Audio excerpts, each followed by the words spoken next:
سلام، من دکتر نوشین ایزدی‌فر، متخصص سرطان شناسی مقیم هیوستن تگزاس هستم و امروز دوست دارم که این ماشین رو که یک نوع آبی به اسم کانگن آب ایجاد میکنه براتون توضیح بدم. یک مقدار شایعاتی در مورد این ماشین وجود داره. یکی اینه که میگن که این ماشین خیلی گرون هست. میخوام براتون توضیح بدم که چرا سرمایه گذاری در یه همچین ماشینی به نفعتون هست. اولا که بستگی به اعضای مختلف بدن ما بین 22 تا 90 خورده درصد ارگان‌های مختلف بدن ما از آب تشکیل شدن. بنابراین آبی که شما می‌نوشین بسیار بسیار مهم هست در سلامتیتون. حتی استخوان‌ها که به نظر خشک میان یه چیزی بین 22 درصد تا 30 درصد از آب تشکیل شدن. بنابراین خیلی مهمه که اون آبی که شما میخورین آب سالمی باشه. دومین شایعه‌ای که وجود داره اینه که ماشین‌های دیگه شبیه این هستن، آب قلیایی ایجاد میکنن و این فقط آب قلیایی ایجاد میکنه. من در چند دقیقه دیگه بهتون نشون میدم که این ماشین خیلی بیشتر از آب قلیایی چیزای دیگه درست میکنه و اهمیت اون به خاطر این هستش که شما میتونین از 7 نوع آبی که این ماشین ایجاد میکنه استفاده کنین به جای یک چیزی که شما میخرین الان برای شستن ظرف، برای تمیز کردن میوه. اینا رو من یکی بهتون میگم که شما اون بودجه‌ای رو که دارین برای خرید اون اقلام مصرف میکنین، در واقع اون پول رو شما ذخیره خواهید کرد برای که به اون اقلام دیگه احتیاجی نخواهید داشت. اولین نوع آبی که این ماشین ایجاد میکنه بهش میگن آب پاک یا کلین واتر. pH این آب هست 7 و موارد استفاده از این آب یکی این هستش که وقتی شما میخواین دارو یا ویتامینتون اینا رو بخورین، نمیخواین با آب قلیایی بخورین، با این آب pH 7 میخورین. همچنین اگر عادت این رو دارین که همراه مصرف غذاتون آب بنوشین، نمیخواین که آب قلیایی بنوشین برای که اون اسید توی معدتون رو خنثی میکنه و نمیتونین قشنگ غذا رو هضم بکنین. سومی که برای بچه‌ها به خصوص نوزادها، برای که اونا کلا pH بدنشون قلیایی هست، از این آب بهشون میدین، آب قلیایی بهشون نمیدین. بنابراین من وقتی که این آب رو این ماشین برای من ایجاد میکنه توی یک شیشه آب نگه میدارم، وقتی که ویتامینمو میخورم از این آب استفاده میکنم. نوع آب دیگه‌ای که این ماشین ایجاد میکنه بهش میگن آب زیبایی. این یه pH اسیدی ملایمی داره، pH بین 4 تا 6 هست و این میتونه جانشین تونر بشه. تونرها که میدونین چقدر گرون هست، میخرین برای پوستتون. این رو میتونین توی یک اسپری کوچیک بریزین، روی صورتتون اسپری کنین، روی موهاتون اسپری کنین. این باعث میشه که آب به پوستتون برسونه و pH پوستتون رو تغییر بده که به طور غیر مستقیم روی خیلی از بیماری‌های پوستی اثر مثبت خواهد داشت. آب بعدی که این ماشین تولید میکنه آب اسیدی هستش که pHش هست 2.5. یه چیز رو که میخوام اینجا روشن کنم براتون، این یه ماشینی هستش که آیونایز میکنه، یعنی اینکه 2 جور محلول داره از این 2 تا لوله ها بیرون میاد. pH محلولی که از این لوله بیرون میاد با pH محلولی که از این لوله بیرون میاد و اگه جمع بزنین همیشه باید بشه 14. بنابراین وقتی که این ماشین این آب اسیدی pH 2.5 رو ایجاد میکنه، اگه شما اون رو از 14 کم کنین میمونه 11.5. از این لوله داره یه آب قلیایی بسیار قوی با pH 11.5 میاد بیرون.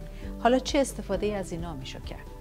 pH 2.5 جایگزین تمام این موادی که ما یاد گرفتیم در دوره کووید بخریم برای که ضد عفونی بکنیم. این یک ضد عفونی کننده بسیار قوی هست، یعنی 99.99%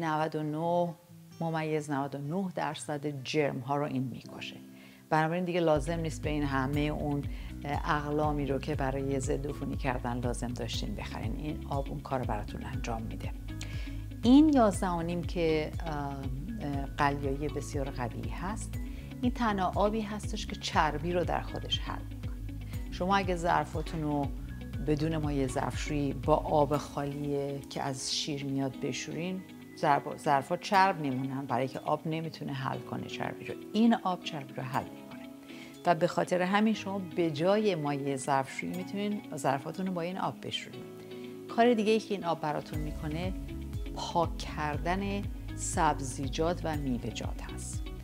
کشاورزان برای اینکه از آفت جلوگیری بکنن از چیزای شیمیایی استفاده میکنن، میزنن به سبزیجات و میوه ها و شما اغلب متوجه میشین که مثلا یه گوجه فرنگی یا هر چیز دیگه روش یه لایه چرب براقی وجود داره، مثل یه حالت موم میمونه که تمام اون مواد شیمیایی تو اون هستن. شما وقتی که میوه و سبزیجاتتون رو با آب شیر بشورین، اون کنده نمیشه، اون همونجور میمونه و شما میخورینش و در واقع تمام مواد شیمیایی رو میخورین که اونها ایجاد سرطان میکنن. بنابراین بعضی افراد هستن میگن نه ما با آب شیر نمیشوریم، ما یک موادی هست میخریم که مخصوصا برای تمیز کردن سبزیجات و میوه هست. خب این آب میتونه جایگزین اون اقلام بشه، شما دیگه لازم نیست اونها رو بخرین، شما فقط کافی هستش که سبزیجات و میوه هاتون رو با این آب بشورید. بنابراین من اونی که pH 2.5 داره میریزم توی این اسپری و میتونم دستم رو باهاش به قول معروف تمیز بکنم، تمام سطوحی رو که معمولاً ضد عفونی میکنیم با این ضد عفونی بکنم و اون آب 11.5 که از این میاد و من میرزم معمولا توی این ظرف بزرگتر که بتونم سبزیجات و میوه‌جات و اینا رو توی این بذارم، توی این آب بذارم که اون مواد شیمیایی و اون حالت چربی ازشون گرفته بشه. در چند تا جلسه آینده که به زودی بهتون نشون خواهم داد، یک دمویی بهتون نشون میدم که نشون بده که واقعا ادعاهایی که سازنده این ماشین میکنه درست هست و به چه دلیل واقعا ارزش این رو داره که شما توی این ماشین سرمایه گذاری بکنید. همچنین میبینید یه ماشین خیلی کوچیکی هست، نصب کردنش بسیار آسونه، فقط شما این لوله رو وصل میکنید به این شیر. اگه دوست ندارین روی کانترتون باشه میتونین زیر سینکتون اینو نصبش کنین.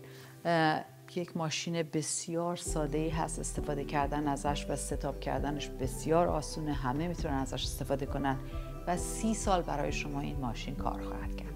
تنها کاری که باید بکنین سال یه بار باید این فیلتری که تو این قسمت داره فیلتر رو عوض بکنین. اینجا هم یک محلول دیگه هستش که وقتی که میخواین آب قلیایی قوی و آب اسیدی قوی ایجاد بکنین، اون محلول رو باید تو اون بریزی. این تنها خرجیه که این ماشین داره، وگرنه مثل خیلی از تکنولوژی ژاپن ماشین بسیار خوب و پیشرفته هست و سالهای سال جایگزین تمام اون اقلامی میشه که شما در حال حاضر دارین پول خرج میکنین بخرین. خیلی ممنون از توجهتون. در این قطعه میخوام بهتون نشون بدم که چه مایعاتی رو من انتخاب کردم برای دمو و تست امروزمون. من اسپرایت انتخاب کردم به خاطری که رنگ محلولش تقریبا سفیده. بعد کلاب سودا انتخاب کردم برای یکی از دوستان من ادعا کرد که اون به جای سودای معمولی کلاب سودا استفاده میکنه چون که سالم تره. میخوام تستش کنیم ببینیم آیا درسته یا نه. این تپ واتر یا آب شیر هست. تپ واتر یا آب شیر در شهرهای مختلف با هم تفاوت دارن. من در کانروی تگزاس زندگی میکنم و این تپ واتر کانروی تگزاس هست. بعد یخچال من مثل خیلی از یخچالهای شما آب رو فیلتر میکنه. این یه آب فیلتر شده به وسیله یخچال من هست. بعضیا میگن این به اندازه کافی خوبه، دیگه ما احتیاج به چیز دیگه نداریم، همین آبی که یخچالمون فیلتر میکنه عالیه. ببینیم عالی هست یا نیست. ریورس آسموسیس یک فیلتری هستش که در امریکا توی خونه من این سیستم ریورس آسموسیس باهاش اومد. خیلی خونه ها دارن، بعضیا که ندارن میرن از فروشگاه ها آبی که ریورس آسموسیس هست رو میخرن. میخوام اون رو هم تست بکنیم. این یک آب قلیایی هستش که ادعا میکنه که آینایز هست، قلیایی هست، pH 9.5 داره و من اون رو میخوام با آب کانگن با pH 9.5 مقایسه کنم ببینم این دوتا آب در مقایسه با هم چجوری تست میشن. خیلی ممنون از توجهتون. سلام. در این قطعه من میخوام به شما نشون بدم که مقایسه این مایعات نشون میده که بعضیشون اکسیدان هستن، بعضیشون آنتی اکسیدان هستن. برای چی مهمه که آبی که میخوریم آنتی اکسیدان باشه؟ شما ممکنه این اصطلاح آنتی اکسیدان رو خونده باشین یا حتی از دکترتون شنیده باشین. دکتر شما ممکنه به شما بگه که ویتامین بخور برای که ویتامین آنتی اکسیدان هست. در بدن ما یک اتم هایی وجود دارن که یه دونه از الکترونشون جفت نشده و اینها رو بهشون میگیم رادیکال های آزاد. این رادیکال های آزاد نقش مهمی در صدمه زدن به سلول های ما به خصوص دی ان ای ما دارن و این فری رادیکال ها یا رادیکال های آزاد در دو شکل در بدن ما ایجاد میشن. یک شکلش حالت حاد هست. مثلا فرض کن اگه من عفونتی بگیرم، سلول های ایمنی من این رادیکال های آزاد رو ایجاد میکنن برای که میخوان از این رادیکال های آزاد به عنوان یک اسلحه استفاده کنن که اون باکتری رو بکشن. بنابراین اون خوبه، اون رو ما لازم داریم. ولی اگر به دلیل اینکه مواد شیمیایی زندگیمون زیاد هست، چه غذا چه توی هوا، یا یه عالم گوشت میخوریم، الکل میخوریم، شکر زیادی میخوریم، بدن ما شروع میکنه ایجاد کردن این رادیکال های آزاد به صورت مزمن. یعنی همیشه این رادیکال های آزاد سطحشون در بدن ما بالاست و اون باعث میشه که ما پیر بشیم، مریض بشیم و التهاب یا اینفلامیشن زیادی توی بدنمون باشه. این ماشین رو بهش میگن ORP و به وسیله این ماشین و این پروبی که داره من اینو میزنم توی این مایعات مختلف و اندازه گیری میکنم که اون عددی که نشون میده یا مثبت یا منفی. اگه مثبت بود اون مایع اکسیدان هست، اگه منفی بود اون مایع آنتی اکسیدان هست و خواهید دید که تنها مایعی که توی این دمو آنتی اکسیدان هست آب کانگن هست. متشکرم.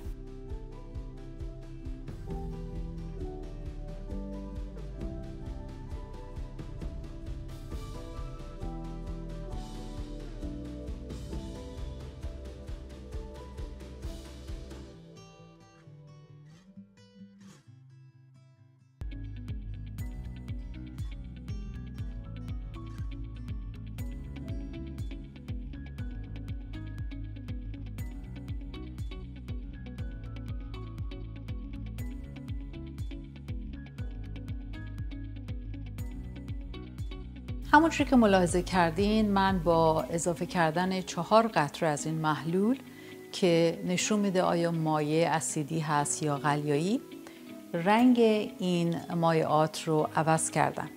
اون رنگ های زرد تقریباً به شدت اسیدی هستن و اونها اسپرایت که نوعی سودا هست و کلاب سودا که کاربونیتد واتر هست بسیار اسیدی هستن.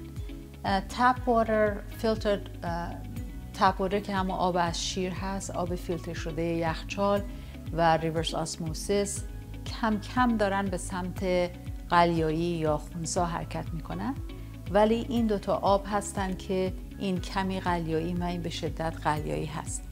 چیزی که مهم هست که توجه بکنین اینه که اگر من مقداری از این آب قلیایی رو به این محلول ها اضافه بکنم رنگشون مقداری تغییر میکنه به سمت قلیایی شدن. منتها من این کار رو نمیتونم با این دوتا بکنم برای اینکه اینا اونقدر اسیدی هستن که برای هر لیوان آب که اون همه اسیدی داره بایستی من 32 تا لیوان از این قلیایی بریزم تا خنثی بشه. فقط این نشون میده که آب سودا و آب کلاب سودا که همون کربونیتد آب هست چقدر برای سلامتی شما ضرر داره. متشکرم.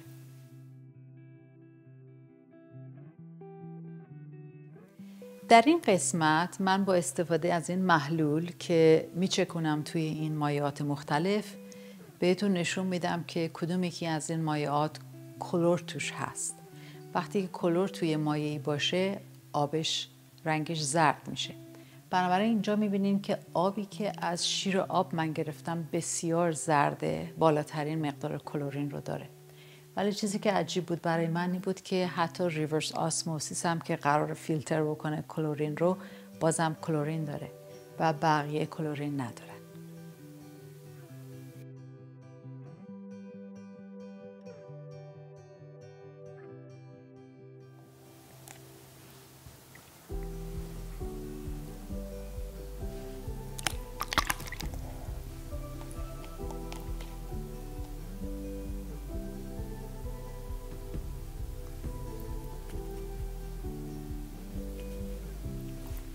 چیزی رو که شما الان مشاهده کردین این بود که من آبی رو که از شیر گرفته بودم توی دهنم چرخوندم یکی دو بار و بعد همون قطره‌ای رو که به این لیوان اضافه کرده بودم که نشون داد چقدر کلورین توی آب شیر وجود داره، همون قطره رو به این آب شیر که توی دهنم چرخونده بودم اضافه کردم و میبینین که رنگش تغییر نکرد. چرا؟ چه معجزه اتفاق افتاد که دیگه کلور توی این آب شیر نیست؟ اون کلورین بلافاصله از طریق مخاط دهن من جذب بدن من شد. در واقع بدن من تمام اون کلور رو از توی آب شیر کشید بیرون و به خاطر همین دیگه این کلور نداره. خطر کلور همینه. وقتی که شما میرین توی استخری که آب کلور داره و بعد میان احساس آرامش بهتون دست میده، میگن او ریلکس شدین رفتین توی استخر، ریلکس نشدین، شما مسموم شدین، برای که تمام کلور توی اون آب استخر رو شما از طریق پوست و مخاطتون جذب کردین.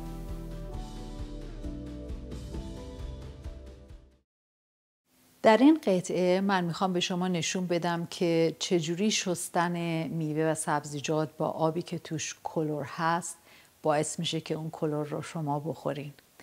در این لیوان من آب شیر داشتم و اگر یادتون باشه رنگش خیلی زرد پر رنگ بود به خاطر که کلورینش خیلی بالا بود و این اونی هستش که یک نوع فیلتری هست بهش میگن ریورس آسموسیس. به اندازه این زرد نبود ولی زرد بود.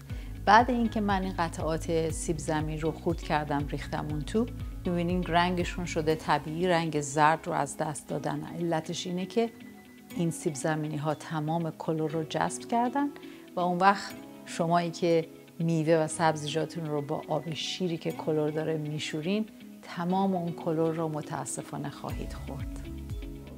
در کشور فنلاند روی بیش از 600,000 نفر انسان یک تحقیقاتی انجام دادن در 56 شهر مختلف فنلاند و ثابت کردن که وجود کلور در آب باعث افزایش سرطان‌های مثانه، پستان و رکتوم یا روده بزرگ شد.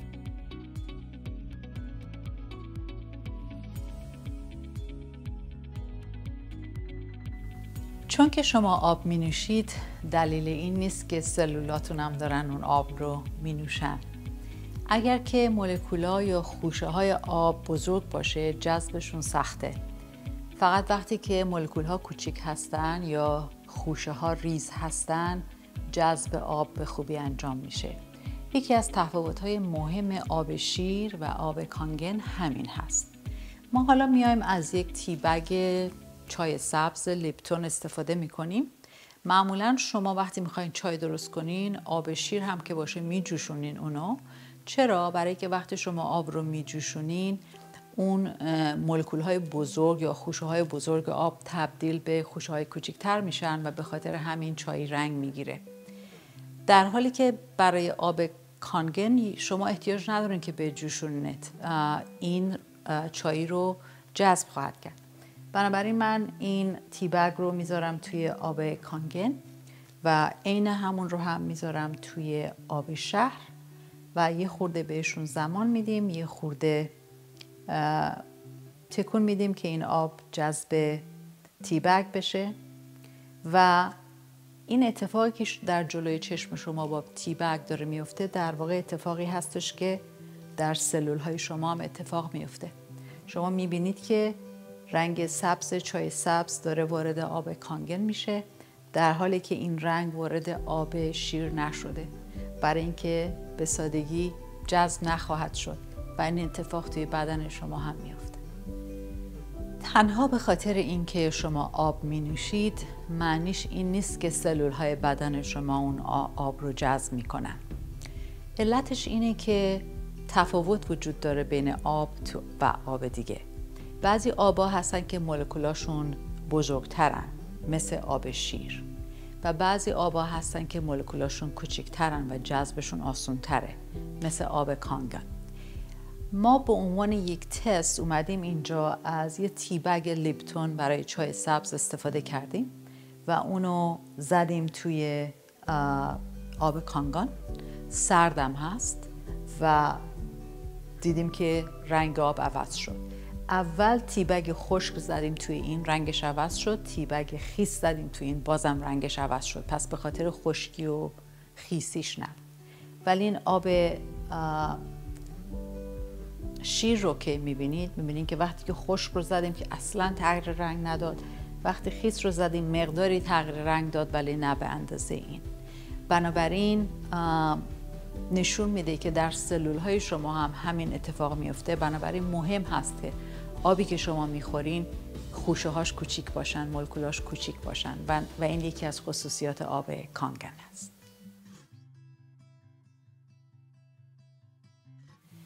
یکی از 7 آب‌هایی که این ماشین ایجاد میکنه یک آبی بسیار قلیایی هست که pH هست 11.5.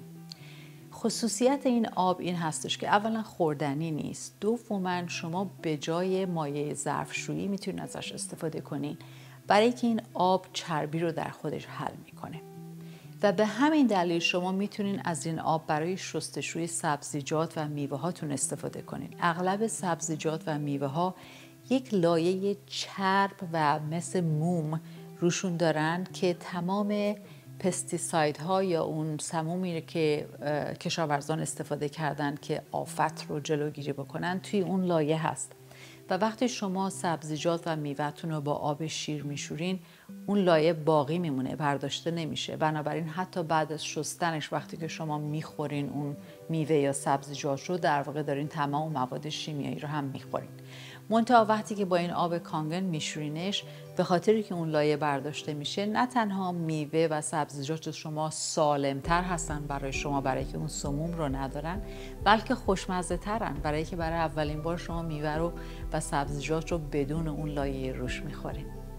توی این قسمت آزمایش من مقداری گوجه فرنگی رو توی آب کانگنی که pHش 11.5 هست و در آب شیر خیسوندم، در واقع یه مقدار بهش وقت دادم که جذب بشه. بعد آب رو از گوجه فرنگی ها جدا کردم. همونجوری که میبینین آبی که از کانگن اومده بود زردتر هست برای که تمام اون موادی رو که روی گوجه بود رو جذب کرده در خودش و آب شیر این کارو نکرده و به همین دلیل این گوجه رو اگه شما بخورین هم خوشمزه تر هست هم سالم تر. ممکنه شنیده باشین که میگن آب و روغن با هم دیگه میونشون جور نیست. در مورد آب شیر این مسئله درسته. همونجور که میبینین من توی این لیوان آب شیر روغن کنجد خالص ریختم و میبینین همونجوری که در اغلب آزمایش‌های شیمی دیدیم روغن بالای آب وایستاده و آب این قسمت پایین رنگش کلاً عوض نشده و حتی وقتی که همش هم میزنی باز روغن میره بالا و با آب قاطی نمیشه. در حالی که برای این آب کانگان pH 11.7 میبینین که روغن داره با آب کاملا قاطی میشه و به همین دلیل هستش که شما این آب رو میتونین استفاده کنین برای شستن ظروف، میتونین استفاده کنین برای پاک کردن هر سطحی که چرب هست و همچنین برای شستشوی سبزیجات و میوه‌جاتی که روش لایه چربی یا موم مانند وجود داره.